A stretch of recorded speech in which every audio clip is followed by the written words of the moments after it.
Hey everybody, this is Tell the Truth Sports Radio. I'm your host, Ron Fitch. I'm going to tell you the truth about the NFL and the beatdown that the 49ers gave the Eagles. So, and then the rest of the NFL and college football, why they actually did get it right. I understand protests, but I'll break down the actual truth. This is Tell the Truth Sports Radio. I'm bound to tell you the truth. I want to talk about the beatdown that the Niners and the Eagles. The Eagles drove down the field twice, did not cash in. If they'd have cashed in once, made it 10-0, man, so puts a little more pressure on the Niners because they came out like I thought they would. I made the prediction they're going to come out flying. They did, but they didn't put touchdowns on the board. And I thought if I look at it and I'm fair about it, the biggest play, I'm going to see if it came in the third quarter. 3rd and 3. 12:27 left. Brock Purdy passes to Kittle to get that first down. After that, they woke up. They're running. They're passing. They're running. They're passing. It's Purdy down the middle of Deebo Samuel, 13. Christian McCaffrey running for 11. That Brock Purdy, the Kittles for 32 yards down, seam right down the middle. And here they come. And then Ayuk scores a touchdown. And now the floodgates are open. Now the defense can slow them down. They know the Eagles don't run it as well, so they're pinning their ears, and they defended well. They flooded the coverage, so it's a lot of coverage issues where they're chasing Hurts out of the pocket. He couldn't find anybody. And here come the Niners, long chunk yard drives from the 10, 90-yard drive, 14-yard. Deebo Samuel running for 14. And Ayuk gets a 13-yard gain. It's just over and over and over. They're pounding till all the way McCaffrey runs up the middle for 2 yards, 14-6. That's it. Right at the end of the half. And once he scored that, I said, this game's over. I saw the way the game was going, and the Philadelphia Eagles, the chickens came to roost because they hadn't played good, got away with it, won, came through in the late fourth quarter.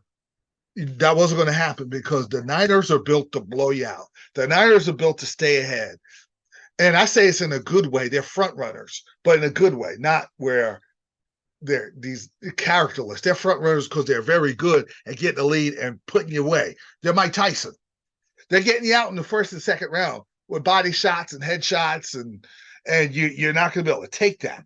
And then they fumble. Niners get the ball after they score a couple of touchdowns, and they end up scoring 6 straight touchdowns to finish off the Eagles. Brock Purdy, 13 of 27, 314 yards, 4 touchdowns. McCaffrey, 93 yards. Samuels, 22 yards rushing. Samuels, 4 targets, 4 receptions, 116 yards. 48-yard touchdown pass, which usually is not the case. They're usually 10, 15, 25, 30 down the middle. They're chunk yards or 4 or 5 yards on third down to just keep the chains moving. And they just bludgeon you to death. And now their pass rush could get after you. And their secondary was good. I didn't know if they was going to hold up without Tafunga. That bodes well going forward. And the Eagles, they hadn't played to their max all year, and they didn't today. If you don't against the Niners, you're going to get crushed. They got crushed.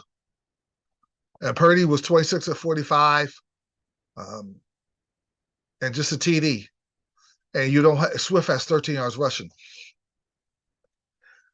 I wonder if the Eagles will ever play to their max, because Gainwell and Scott and Swift, like Gainwell and Scott were running wild last year, and they're not really doing that. And Swift's, Gainwell, and Scott better run. Like they're not beating the Cowboys next week. I guarantee you the Cowboys will beat the Eagles. But what the Eagles need to get to the Super Bowl after they lose to the Cowboys, because they'll still have a tiebreaker with the Cowboys, and that's actually possibly a good thing if they win the division. If they win the division and the Cowboys get beat by the Bills or the Dolphins or the combination of the two, and the Eagles survive in Seattle, because that could end your season. Because you could go on the road against Dallas or the Niners. Now, that's the end of the Eagles there. But if they survive that and they get the Baltimore San Francisco game will decide the fate of the Eagles. If they have 3 losses and the Niners have 3 losses, the Eagles have to win out just to get the 2 seed. If they get the 2 seed, they're in Detroit's bracket. Detroit comes to Philadelphia. If Detroit makes it out, because Green Bay, I'm gonna tell you something. Green Bay is coming. The Rams are playing better, so the Lions defense isn't as good.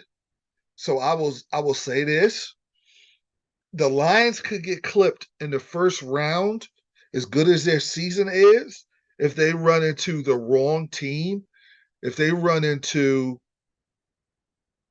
Green Bay again, maybe that's a tough game. Maybe they lost them on Thanksgiving. Maybe they'll be hell bent on revenge. If they run to the Rams or the Seahawks, well, you know what? They probably won't. But if they run into the Rams, and the Rams are playing really good, that could be interesting. Matthew Stafford sending the Lions home. So Philadelphia, if they're the 2 seed, they'll beat Minnesota or Green Bay. I do believe that. And they could get to the conference final. But the problem is, well, it won't be a bad problem because you do avoid Dallas. Dallas will crush the it looks like Atlanta right now, with New Orleans and Tampa, a possibility, a game behind. But I'm gonna tell you, the Cowboys will crush that division winner if they're the 4th seed. If they don't make the win the division, and then they'll end up playing Frisco and the 1 seed.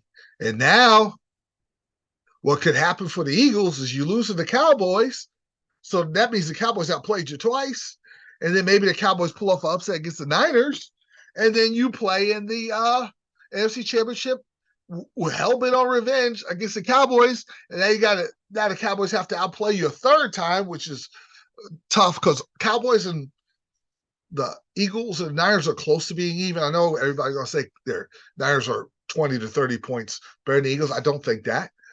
Right now they're the best, but they got to cash in when the playoffs come. I think home field, and especially in the NFC, it's going to mean everything. If the Niners get home field, they're going to the Super Bowl. If the Eagles get home field, they're going to the Super Bowl. I believe that because they'll get their tight end back, Goddard. They're going to be a little better.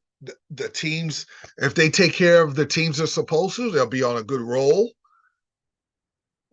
So they would have a chance. But if Dallas won home field, they're undefeated. They play really fast at home. So if Dallas got home field, even if they got the 2 seed, they probably won't beat out the Niners. That would help. But Dallas is going to have to go to San Francisco one way or the other if they're going to go to the Super Bowl. I do believe the Eagles win the division because of the tiebreaker.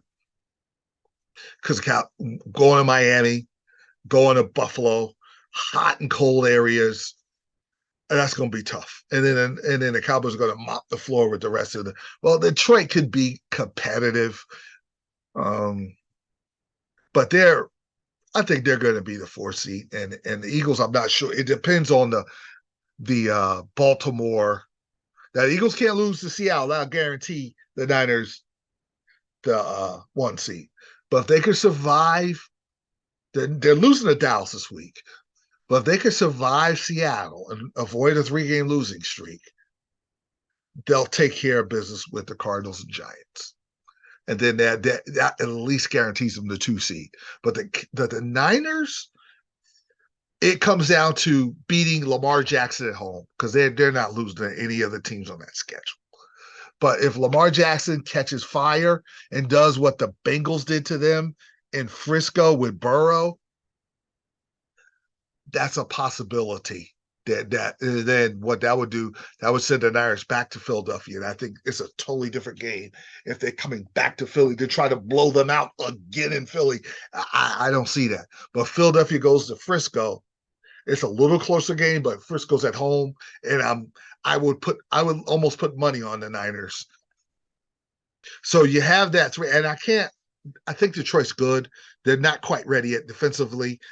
And Goff has to have, he has to have a clean pocket, and he's a sweet passing quarterback when he's a clean pocket. But the one thing that hurts the Eagles is Gardner Johnson not being there and going to the Lions. They should have signed him because their secondary has been a mess, and they got talent in the secondary. They're not playing their potential. The linebackers are the defensive front is amazing, but if you get past the defensive front and you could run the ball on them and you could pass the ball on them, they better. They have injuries at the linebacker position too. They got to get healthy if they have a chance. The Niners have to stay healthy because you saw what happened as soon as they lose a piece or two. They went on a 3-game losing streak, and that goes for the Cowboys too. They have to stay healthy if they want to go where they have to go. But right now, everybody's in the world's going to just pencil in the 49ers to go to the Super Bowl. I'm not sure. I got to see at the end of the year who's the 1 seed, who's the 2 seed, who's the 3 seed. And because it's so close, playing at home, not traveling, not going back to Philadelphia having to go all the way to San Francisco, or Dallas having to, which is not a far ride for Dallas and Frisco, but they have to travel out there where they got beat up. But that could be a good thing. I think it's going to be a lot closer. Now, the Niners whooped the Eagles and whooped the Cowboys, so they stay clean. But it's hard to just go out there and just blow a team out that's close to your level a second time. But we'll see. I tell you, the Chiefs Green Bay game, that was pretty interesting. Green Bay came out smoking, and I'm going to tell you, the Chiefs weren't ready. It took them toward the end of the half to kind of stabilize the game after 14-6, and then they couldn't stop them. By the third quarter, it was 21 points. The Green Bay scored 21-12, and the Chiefs were a mess. And then the Chiefs started to play a little bit of defense. And then Patrick Mahomes passed the ball to Noah Gray, cut it to 2. But the fourth quarter, there were mistakes made by the Chiefs that weren't good. That alarms me. After they actually get a stop, Green Bay, Mahomes was trying to, on this drive with 11 minutes left, he's trying to throw to Scanlon, then he's trying to throw to Richie James, then he's trying to throw to Townsend. To Richie James, Scanlon, and Darnell Savage. I was thinking to myself, I'm going to Rice, I'm going to Kelsey. This is a gotta have a touchdown drive. And they didn't, and they were able to hold Green Bay somehow to 3. So now you got a second chance. So they get the ball back. I said, I'm going to Kelsey, I'm going to Rice. And if Scanlon's open down the field, because he's a fast runner, I'll do that. But he tried to throw the ball, and I didn't like this. He tried to throw the ball to Sky Moore, and I didn't like the pass, and it was intercepted. Didn't like that at all. Bad interception by Mahomes. And then Green Bay's able to cut the lead, hold them, cut the lead to 8. So now you still got a chance. 1:14 left. So they're driving down the field. Okay. All right. And then it was a questionable 15-yard penalty where Mahomes got hit. All right. That was kind of a bad call. The worst call in the entire league and the NFL this year came about when Mahomes threw the ball down the field for Scanlon. He was clobbered by the defender. Then the ball came, and it was incomplete. It was the most blatant pass interference call, which would have set the Green Bay up at the 2-yard line, and they probably would have scored. Then they'd have tried a 2-point conversion. It wasn't called. I don't know if it's a make good, but it was it was a couple of bad calls, but this was one of the worst calls I've ever seen all year long. You got to throw your flag out there. Mahomes say, "Yeah, I want him to let him play. I don't mind letting him play with a little teeny hand fighting, but not when you jump over top of the back of the guy, you clobber him before the ball comes close to Scantling. It was on the money too. That was a ridiculously bad call. But now the Chiefs hurt themselves because when they had the ball, when they could have got the ball at the 40-yard line with 50 seconds left, Green Bay's 40. Pacheco committed was the most selfish, unnecessary rough penalty I've ever seen. They're scuffling, blocking each other. It wasn't something egregious. He hauled off and hit him with a left hook in front of the official. 15-yard penalty. It sets him back. They were able to get a couple yards. They were able to get to the 33-yard line, but that could have gotten him even closer. And he got kicked out again. That was the most selfish penalty I ever saw. And Kansas City ends up losing. Kansas City got to get it together. They got it. The defense, they had injuries that really hurt them in the linebacking position. Cook got hurt, so they lost guys, and they held up okay because Green Bay's playing a lot better. Love is playing good, but Kansas City's got to figure out the fourth quarter. Okay, we're going to go here. We're going to go. They used to have it on lock. Now it's just like I'm trying to go to Sky Moore. I'm trying to go to different guys that don't run the routes right. That's just that interception. That's on. Even if Moore didn't really run the right route, that's on Mahomes. What are you doing throwing it to him? If he's not open, just throw it away. I mean, or I would throw it to Rice or Kelsey, even if they're covered. Take a chance on him going up and getting it. Scaling, he drops passes, but he has a way of getting open deep. So okay, you could try that. And he did get interfered with. But still, they're disconnected. I don't like where they're at offensively, and they're behind the Ravens. And they gotta, like I was saying, the Eagles got to root for the Ravens to beat the Niners. They got to root for the Niners to beat the Ravens. They got to root for the Rams to pull off the upset against the Ravens. And another problem is if they do make the playoffs and they'll win the division, they might have to play Miami. I'll tell you who's going to probably get the 1 seed is Jacksonville. Jacksonville has Baltimore at home. They beat them at home. Jacksonville could, because all these teams, I believe, are going to lose a game or two. Jacksonville and Miami are going to be the 1 and 2 seed unless Baltimore wins in Frisco. And then Baltimore have a chance, record-wise, to be the 2 seed. I think Jacksonville's going to beat Baltimore at home. And Jacksonville's going to Jacksonville could get the 1 seed. Kansas City can get the 4. Kansas City's, I think they're going to lose to Buffalo this week at home. I think Kansas City they're going to have to go on the road this year. And they better figure out they're going to have to go either in a freezing, kind of cold Baltimore. Baltimore could be beat on them at home for whatever reason. Or you got to go to South Beach where it's going to be 80 degrees. Or you got to go to Jacksonville where it might be 70 degrees. I mean, you're not worried about the snow, but the heat, you haven't played the heat all year. And then you got to you better be healthy because you got to deal with Lawrence, or you got to figure out how to deal with the cheetah in South Beach, your worst nightmare. But Jacksonville, I'm looking at if they could run the table. And, their division's really good because Houston beat Denver. They took care of Denver. Jacksonville's they're going to get the 1 seed. Miami's got a couple of tough games coming up. They got the Jets. They're going to beat the Jets. It's going to be now in the conference. They got the same conference record, same division record, just about, because Miami has one more division game to play. That could be interesting because if Jacksonville beats Baltimore, it's head-to-head, or Baltimore beats Jacksonville.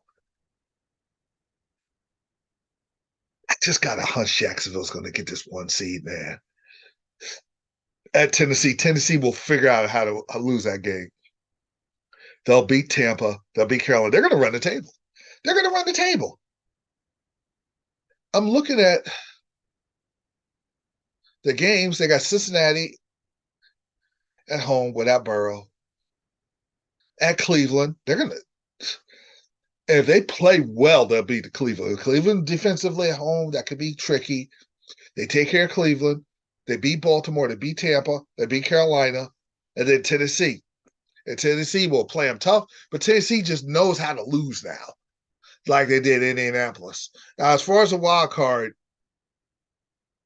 uh, it's a mess because Cleveland's not going to win too many more games without their quarterback. Pittsburgh played like cowards against Arizona. And I think when they're wrong, when they're not playing their game, I think Georgia, Michigan, Alabama, and Washington and Texas could beat the Steelers on a bad game. That's where I'm at with them.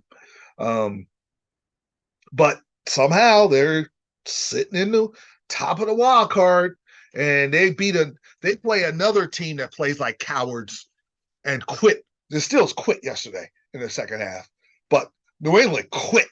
They've quit the last 3 weeks. So you got Thursday night, you got two quitters. You got quitter versus quitter.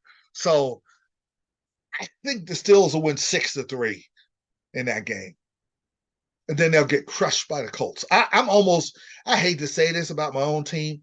I'm almost willing to go to FanDuel and put money on the Colts when they play them because they're not going to win that. I think they're going to win against Cincinnati if we don't get this version I saw yesterday.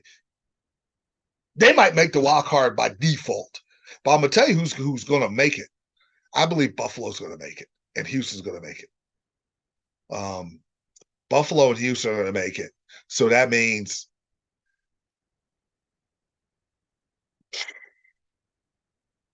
Cleveland's gone. See, Indianapolis, Pittsburgh, Houston, and Denver. I mean, not Denver, Buffalo. I don't know if Denver's going to make it. That was a tough loss by Denver at Houston. Buffalo's going to make it. I think they're going to make it. They played a really good. I'm not saying they're going to Super Bowl, but they're playing a nice level, run the ball, and Allen's not playing like the headless horseman. And he's throwing the ball. He's not too many mistakes, and they beat Kansas City and they beat Dallas. I think with their schedule, New England at home. See, at Miami might not mean if they beat Kansas City, Dallas at the Chargers, and New England, they're going to make it, even if they lose to Miami. I don't want Miami to. That might be that last game that they need to get in. They might not get in, but they're going to get in the way they're playing, even though our schedule's kind of tough. I like Houston. See, Indianapolis beating Pittsburgh would put Indianapolis in. The only problem is they got to take care of Cincinnati. They should be able to beat Pittsburgh. That should be an easy game. If they lose Atlanta and they lose to Houston, they're not going to get in. I think I could be wrong, but I think it's going to be Pittsburgh at the bottom. Pittsburgh will be at the bottom because I know they're going to lose. I know they're going to lose to Baltimore. See, these teams that are in the wild card now, they're going to lose some more games. I don't think Cleveland's going to win any more games. So Pittsburgh will probably be 10-7 which is risky to put them at 10-7. I think they're going to be the bottom seed, or they'll be out in Indianapolis. But I think Houston and Buffalo are going to be the higher seeds. I think Houston will be the top wild card. Buffalo will be the second wild card. And then Indianapolis and Pittsburgh, it depends on if Indianapolis can stay even with Pittsburgh, because they're going to beat them in Indianapolis. I like I said, I'm thinking about putting money on that game for Indianapolis. I hate to be like that. But because of their schedule, because Pittsburgh gets to play New England, they could right the ship. They're at home Thursday. They'll be kind of hyped up. That should be enough to get them 2 field goals and beat the Patriots probably 6-3. The NCAA got it right. the top 4 teams that were the best teams made it. And Florida State, they're undefeated. Were they deserving? Probably, but you got backup quarterback. You got to think about this. The ACC was garbage. The SEC was good, and the SEC had ranked teams. Alabama walked through, and the only loss was to Texas at home, the first game of the year, and Texas is in the playoffs. So they lost. Their only loss to a playoff team. They beat Alabama, beat the number 1 team, the 2-time defending champion, the team that had won 29 in a row, and they beat them in an SEC championship, and they're the SEC champs in the second best conference in America. The Pac-12 was the best this year. So you factor that in, and Michigan's number 1, which they're deserving, because I think the Big Ten was probably the